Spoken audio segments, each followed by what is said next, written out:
the people who are making acrylic templates, here's a tip on how to create a space for your rotary blade to travel past an inside corner so that you can cut all of the fabric and you don't have to go back and snip it with your scissors. This tutorial is in Illustrator, but you can look for the same type of features in your drawing program. I use a 45mm rotary cutter for most of my cutting, unless I'm cutting something really, really thick. And the space that I have discovered that works great is 10mm by 2.75. First thing I want to do is actually make the vectors that we're going to use to go past these areas. So select the rectangle tool and click on the artboard. This allows you to actually enter the size of the rectangle you want to create. And my values are already in there. So 10mm wide by 2.7mm tall. Now if you like to work in inches, that's fine. If you just type in 10 mm, it's going to use millimeters for you and then convert it to inches. So it's very easy to work in millimeters or inches in Illustrator. I'm going to click OK. Now I'm going to get the direct select tool, which is the hollow arrow, and make a copy of this. So an easy way in Illustrator to make a copy is to hold down the Alt key on the keyboard, position the cursor over a node, or actually anywhere on the vector, and then click and drag. So it's a great, easy way of making duplicates. If not, you can copy and paste in your software. Okay, I'm making extras because I have a couple of these that I'm going to do. First thing we want to do is select one of our rectangles and rotate it vertically. Now you can either come up here and click the rotate tool, or you can just hit the R key on the keyboard for the keyboard shortcut. Now hold down the Shift key and click and drag to rotate the shape by 45-degree increments. Once that's done, go back and get your direct select tool, position the cursor over the bottom left node, click and drag, and we're going to snap it, see how it snaps? To that inside corner node on our shape. Now if yours isn't snapping, you need to turn on snapping. So go to the View menu and you want to make sure Snap to Point is turned on, and you can tell it's turned on because it's ticked.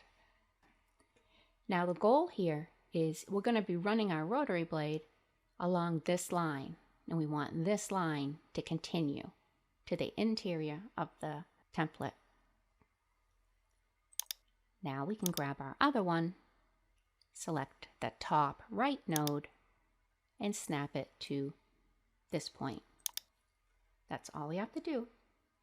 Now we're going to select all of the shapes and select Pathfinder and divide. Now if you don't have your Pathfinder window open, you want to go to the Windows menu and select Pathfinder.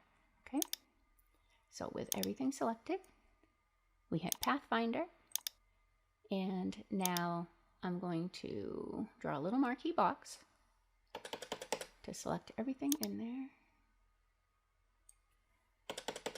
And we have the area for our rotary blade to go past the corner so that we can make nice corners and not have to snip them with our scissors. Okay, but what if it's not nice and vertical and horizontal? What if we have an angle? Okay, well there's a little more work, but it's not tough. The first thing we want to do is select our object, and we're going to need to make a guide right on top of this. But we still need to maintain this shape. So the first thing we want to do is go to the Edit menu and select Copy. Then go back to the Edit menu and select Paste in Place. And what that does is it makes a copy right on top of our original copy. Now with that still selected, you can go to the View menu, select Guides, and select Make Guide. And that just turns the vector we had selected into a guide. It's Control-5 is your keyboard shortcut for that one. That's going to allow us to snap to this line. So now we're going to repeat the process. So the first one we're going to rotate. So I'm going to use the R key to activate the rotation. Hold down the Shift key to limit it to 45-degree increments.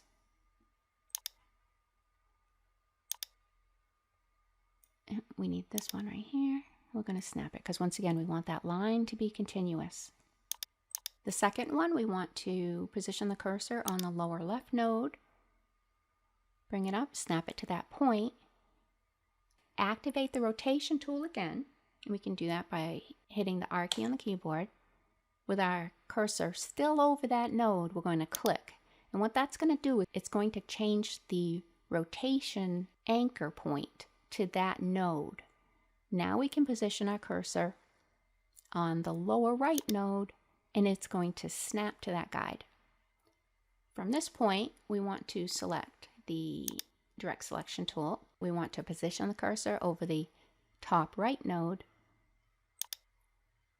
and snap it to the corner point of our pattern. From here, we're going to select all of our vectors and once again use the divide tool in Pathfinder. Now select the vectors we want to delete. If you have trouble dragging and selecting, you can just click to select too. There we go. Oh, see, I didn't get part of it. Okay, I'm gonna delete my guides. And now you can see that our rotary blade has a nice straight line to follow when cutting out that interior corner. So a little bit of work before you make your template will save you a lot of work when you're using it.